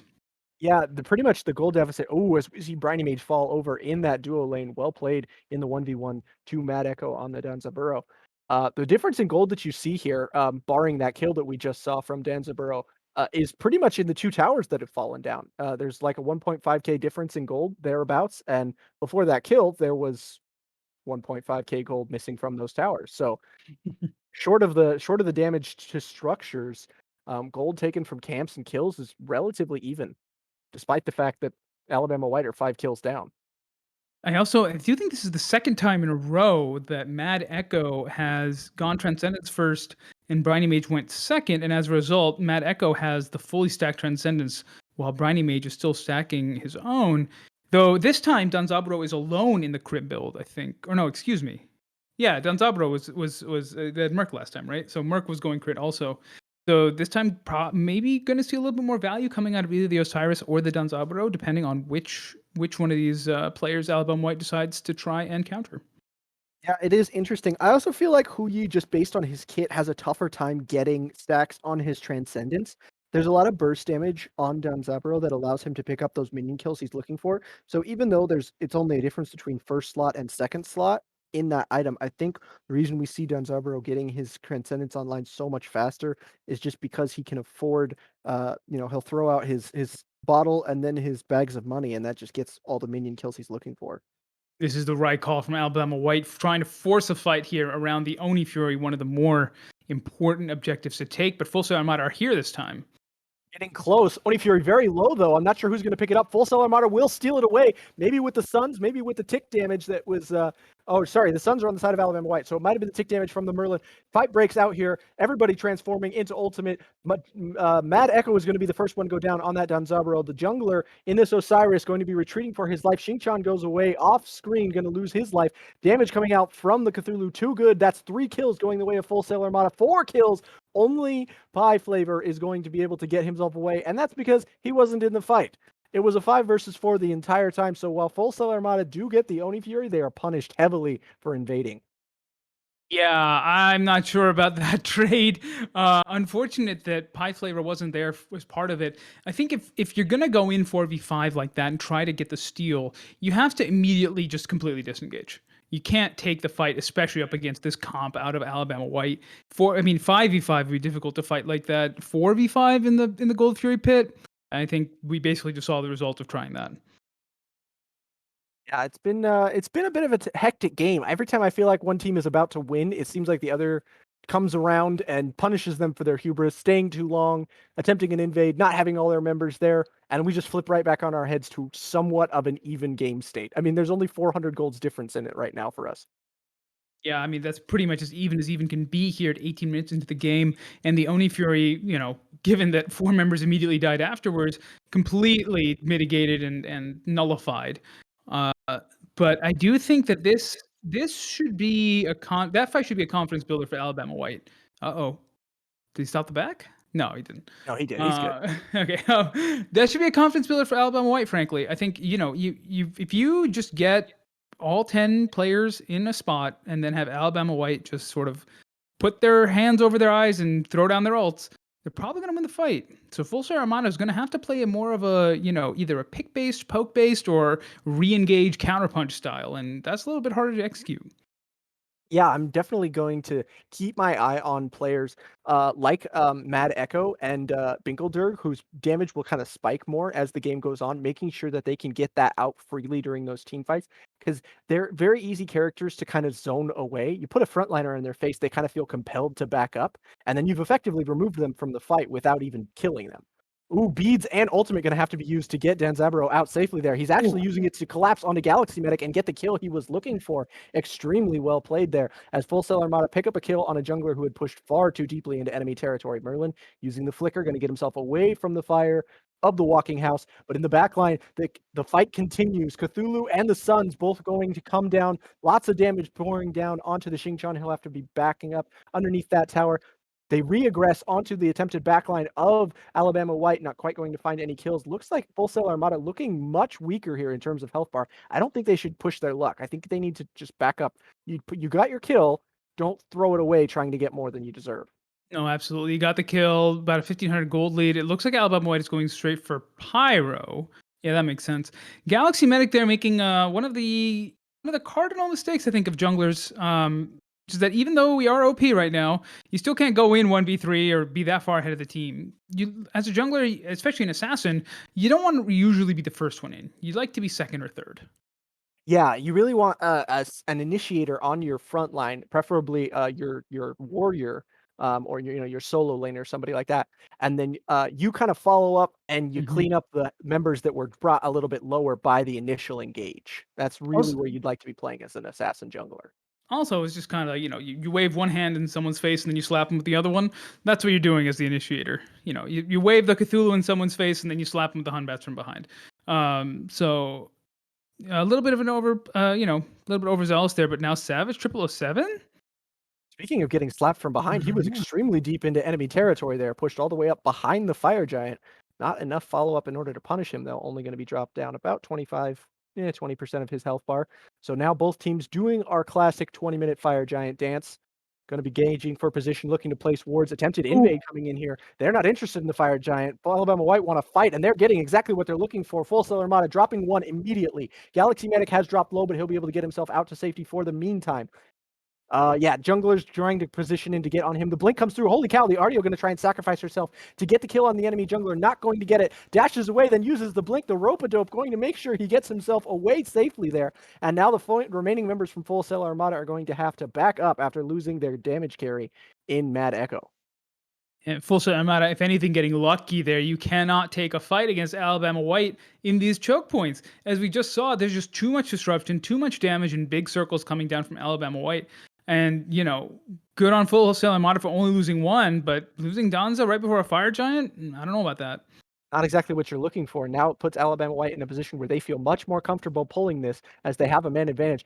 Donzabro's up in a couple seconds, but he won't be nearby for quite some time. And now this Artio is looking extremely low health, trying to get some sustain from one of her abilities there. The wall is perfect, going to lock her in, using the bear charge, trying to get away, but you're kind of running the wrong direction. Good time stun, going to possibly save her life there. It will. And now it's actually the Hunbats who has to leap away to keep himself safe. Wall going to provide a little bit of peel for that jungler. And now Alabama White are the ones who have to back up. Full Sail Armada, despite the RDO being very low, are all relatively healthy otherwise, and they're going to be the ones pulling this Fire Giant. Yeah, Alabama White getting a little bit split up there, and Galaxy Medic's ult did come brag back up for just in time for a re-engage there, but unfortunately had to use it defensively. I don't know if Alabama White are going to be able to secure this. Close. Oh, Apocalyptic Farce goes down first. He's a big source of damage for them. He was also a pretty big source of tankiness. They do get the kill on the Fire Giant, but it's only going on to 4 as they lost their jungler right before the Fire Giant went down. Or after. I suppose it's a moot point either way. Full Sail Armada then with Fire Giant on 4 going to back up. They do have the advantage they were looking for. We're going to have to see how they leverage that in the coming minutes. Definitely looking at those tier 2 towers minimum, maybe even a bird if they get a fight going their way. I mean, it depends. It's going to be difficult taking it 4v5 with just the normal Fire Giant buff.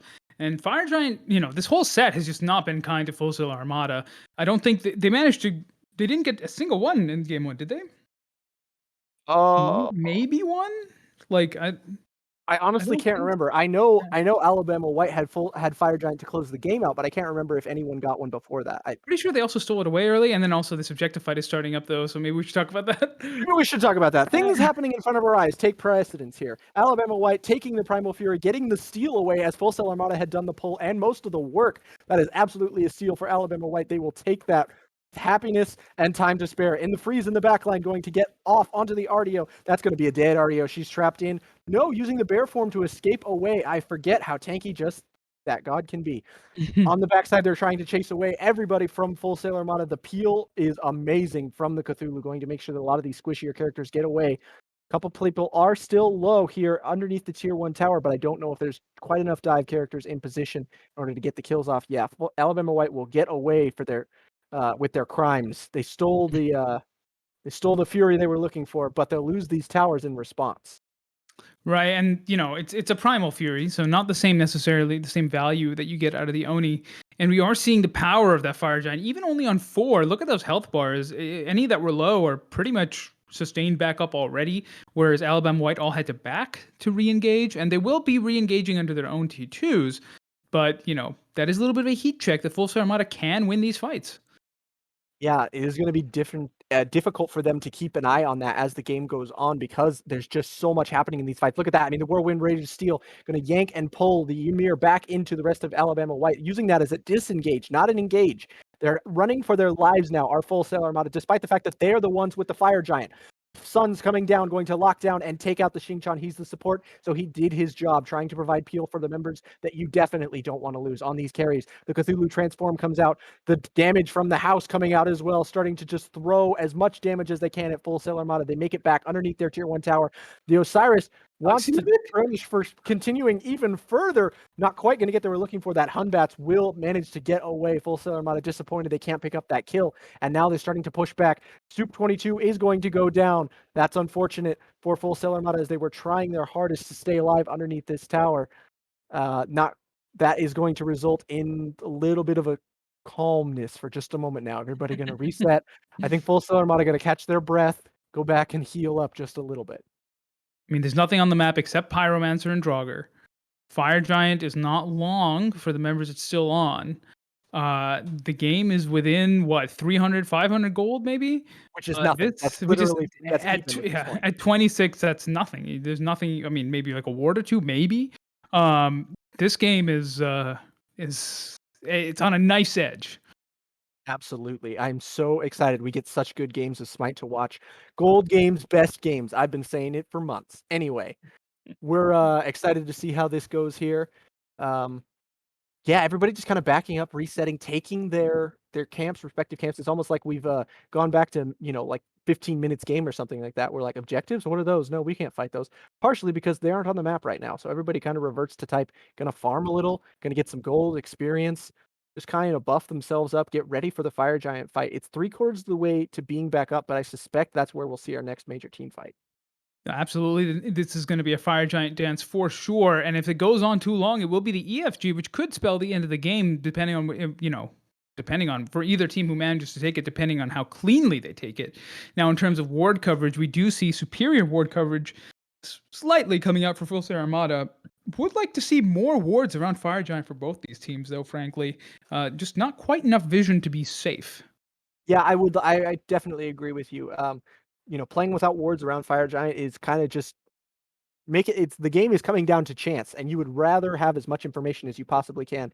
We do see wards coming out there from Full Sail Oh, Armada, and they're going to no, give them the no, confidence to no. engage right now. Alabama White going to immediately take down Mad Echo. He's going to die immediately. That's the last person you want to lose first in these fights. The chase continues as Cthulhu trying to get more damage onto the fleeing members of Full Sail Armada. The peel is good, and the only one even remotely near the backline of Alabama White is that Xingqian using the Whirlwind of Rage and Steel once again as a disengage, not an engage. That's not how you want to be using that ultimate. You're using it to get yourself out alive rather than using it to throw people back into your team and get a kill. So that is definitely not how you'd want to be using that if you have your druthers as that Xingqian. And now Alabama White going to start pulling this fire giant.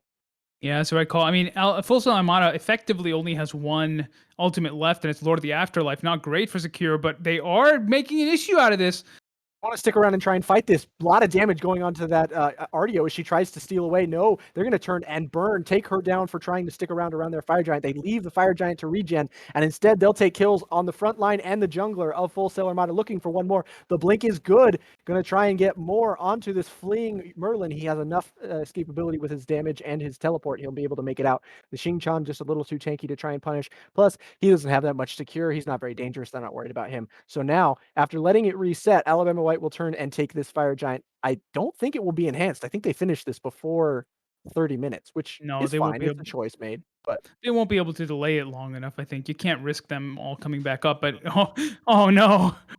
a lot of damage gone down onto Savage 0007. He's going to die as well. Now just 2 players nearby Oh. for Full Sail Armada. Oh Looking no. for a steal as well. Alabama White not going to allow that. They get the fire giant they were looking for. It is not enhanced as it happens before 30 minutes, but they do get the kill on Binkelderg for trying to stick around too long. They are starting to run away with the final stages of this game as Full Sail Armada trickle players in and start to stagger their death timers. Players from the original fight are now up, but the ones who fell in the last fight are now down. So still Full Sail Armada at weakened capacity for team fights right now. That's going to result in a lot of dead structures for Alabama White. Or, well, Alabama White going to kill the structures of Full Sail Armada. And that will result in more gold, getting them even further ahead. I don't know if they can end here, though. They would definitely be able to if they get any further kills, but I don't. No. Not like this. No. Not like this. I just said that not if they get any further kills. No! It's Galaxy Meta getting punished for going way too deep, and that will make sure the game does not end here. On a razor's edge, Full Sail Armada keep themselves alive. As you can see, our observer highlighting that Aussie definitely saved the life of the Danzaburo in that final skirmish right there underneath the Titan. Yeah, plus the extra damage coming out from that crit. Just because Hoyi has an anti-crit passive doesn't mean he's necessarily immune to it altogether. And I was just thinking that maybe Full Sail Armada should drop back to the Titan, let the Phoenix go, and then fight under the Titan. Because if they try to push in, there were still 2 towers up, enhancing the tankiness of that Titan. But getting the pick onto Galaxy Medic is also, also does sort of bolster the defense a lot. Because without that Hunbat's ultimate, they have big circles, but less to keep you in place. Yeah, I hesitate to throw shade too hard at anyone in particular, but definitely feel like if Galaxy Medic plays a little bit safer there, doesn't tunnel vision quite so hard onto Mad Echo, Alabama White look in excellent position to get potentially all 3 Phoenixes. If they get a couple kills on the back of that, that's game as well. So No, little bit too aggressive there. it's thin margins and ability here, a crit there, right? I mean, you could easily have seen Galaxy Meta getting that kill, which we thought he was going to do, right? Yeah, that's So, true. not necessarily. I mean, sometimes you get a bad beat. That's true. Sometimes it's just a low roll on damage and it just game doesn't go your way. That is definitely unfortunate, but the game goes on. Alabama White, despite that, still make no mistake. in the driver's seat here. They're incredibly up. They get that Fury. They still have Fire Giant on 4.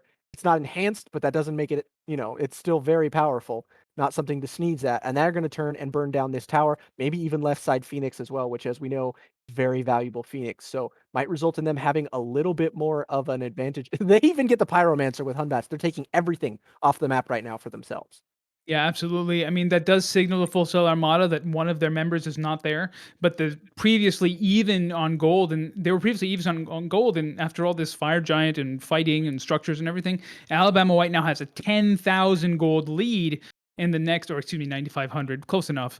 And the next Fire Giant is going to be enhanced. There's a Phoenix down for Full Sail Armada. Full Sail, and not a single tower to their name, while Alabama White maintains a single T2. So it's not over yet. Full Sail Armada, if they get this EFG, they can win the game off the back of it, depending on how the fight goes. But definitely, as you said, Alabama White in the driver's seat. Akira, actually, when you said there was a 10k gold lead, you'll find that there was actually only 9.7k gold lead. I can't believe you're allowed to cast this game. That's a good point. Every ranked teammate I've ever had. Yeah, so with that Fire Giant buff soon to be falling off of Alabama White, I don't think they're going to use it to get too much more. What I think we see is the last of the players who haven't hit 20 and haven't finished their builds, mostly on the side of Full Sail Armada, going to try and farm themselves up to max power, so that then they can put themselves in the best position possible for this EFG fight that will probably end the game for us. I mean, unless it comes out incredibly even and both teams somehow wipe each other, then we go on. Oh, I don't know about that. Hunbat's all coming out a little bit early, but maybe Oh. 0007 not in the best of positions here. Yeah, a little bit locked out of the way. That Donzaburo is going to use the rocket to try and put a bit of peel. He will get what he's looking for. So Savage 0007 will get away. A little bit over aggressive on where you should be positioned there. Potentially going to get yourself punished if you stay there too long. So it's easy to just look at Full Sail Armada and say, oh, well, they still have 3 out of 5 ult set. Well, they only really have 3 ults to begin with, and they just expended 2 of them for this fight. Whereas Alabama White, they just dropped their 4th out of 5 ults. Yeah, that is a lot of tools that are not going to be online. And now, notwithstanding the fact that the Fire Giant isn't up, Alabama White just going to make sure that that Phoenix stays dead. When it's low health like that, it's a little easier to do, but they'll make sure that the Fire Minions keep pushing down that wave for them as they back up. Fire Giant should be up any second now, and Alabama White are ready to position around it. Yeah, I mean, the saving grace here is that Full Sail Armada has to defend the fire waves on the same side as Fire Giant, so it makes it a little bit easier to deal with. But Galaxy Medic with the CDR, I did say that Hunbat's all came out a little too early, but it's up again. Fire Giant in half. Full Sail Armada not quite in position to do anything about it. They're not close enough. They'll have to dash in and attempt to steal at worst. They can't stop this from happening at this point. It's going to go lower. Alabama White will confirm it, and that will result in a team fight immediately breaking out. Cthulhu transforms, suns come down, and damage is poured down onto the heads of Full Sail Armada, who are now in full retreat. Only the Cthulhu even looking remotely under threat here for Alabama White. They turn their attention over to the left side, where the Xingqian and the escaping Artio are both going to be locked down, and that should be a death on both of them. It is 2 players going down for Full Sail Armada. And the Fire Giant EFG actually buff on all the members of Alabama White, barring a Herculean defense under Titan here. Oh, he manages to get away. Holy cow. That was a clencher, man. Oh, my entire body clenched up. That Merlin's life just flashed before everyone's eyes. Oh, I panicked. But I don't think it's enough. I think Fire EFG on 5. I'm surprised they're not just walking it into the Titan room, maybe dotting some I's and crossing some T's. I mean, the Phoenix went down in about 2 seconds. But maybe just wanting to get the Titan as squishy as possible before they finally take it down. They do still have 30 seconds before anybody from Full Sail Armada is alive again. I guess. I mean, again, this is a case where I think that your caution is unwarranted. I think just walk it in. Now there's only 15 seconds, so probably it's still fine, though. Yeah, I don't think anything that Full Sail Armada can do is going to make a difference here. That's Apocalyptic Farce down. The Titan is beginning to burn. His health is dropping lower, 10%, 5%, and he's gone. Alabama White will take us 0-2 as our victors over Full Sail Armada. I mean, I think as a viewer, I kind of wanted to see a third game there. I mean, both teams played, very even. It just seemed like, a couple of objective fights broke the game in one direction, and then that team never let go. So that's one of those games where you go, yeah, it was 0-2. And then you're like, yeah, but if you didn't watch it, you have no idea how close it was. That is one of the closest 0-2s I think I've maybe ever watched in Smite. Yeah, it's just one play this way, one play that way. Yeah, very well played. Huge respect coming out for both teams there. And you can see just how intense that Hunbat's pick ended up being. 31k damage on him. And he doesn't, junglers don't end up necessarily picking up the most damage in the world. Sometimes they're a finisher, not a starter. So you can see just how impactful that pick ended up being there. Very well played for Galaxy there. That's gonna do it for us here at the casting booth. We're gonna throw it back over to the desk so they can break this one down for us. We have been Voiceless One and Akira Ragnus, and we have had a pleasure casting this game for you. Take it away, desk boys. We've had a good one. Thank you so much again, Voices One and Akira, for a wonderful cast. And like they mentioned, Drummer, it is a 2-0. Alabama White able to take the nice solid 2-game victory home, but it was pretty close. So good to see both these teams having some good moments, a little bit iffy moments as well. So obviously that progression that they both have, but all in all, really exciting set to watch. Oh, for sure. There were plenty of times where in that game it could have gone either way. Again, I liked the picks, the changes that we saw. I think honestly, I think all the players did exactly what they were supposed to do. We got to see an Ardio scare an entire team off of a fire giant at one point, like just by herself. So hopefully that goes to show that yeah, the legends are true. Ardio is a force to be reckoned with. But again, I think similar to how in the first game, it came down to that late game, and it came down to just the more powerhouse characters coming online and being able to close out that victory in the end.